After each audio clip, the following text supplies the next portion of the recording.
Design Biology as a Forensic Evaluation Framework for Biological Claims, Part 4. Scope and Limits of Design Biology. I do not present design biology as a replacement for all laboratory biology, genetics, or descriptive biological research. I present it as an evaluation framework for causal claims, especially high-level origin claims and claims that move from observed data to historical reconstruction. In other words, design biology is not a substitute for gathering data. It is a discipline for evaluating what the data can justify. I also recognize that some components of origin discussions extend beyond direct experimental testing and enter philosophical or metaphysical territory. That is another reason I use CTG and ELAS. These tools help me keep scientific, inferential, and philosophical statements in their proper categories rather than blending them into a single unsupported assumption. Conclusion.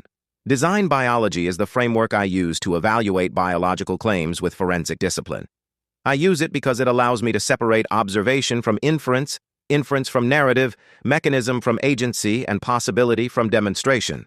I use DBFEP to structure the evaluation, DQA to score evidence quality, ELIS to protect the evidence-to-conclusion chain, and CTG, critical thinking guardrails, to prevent claims from exceeding the evidence. I reject Darwinism and neo-Darwinism as fully demonstrated causal accounts for the origin of mankind and major forms of life, not because I deny that biology has data, but because I do not believe the strongest origin-level claims meet the standard of causal adequacy.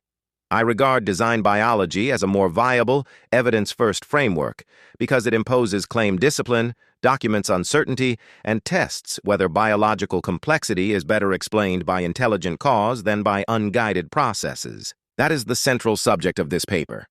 Design biology is not a slogan in my work. It is the method. Thanks for watching.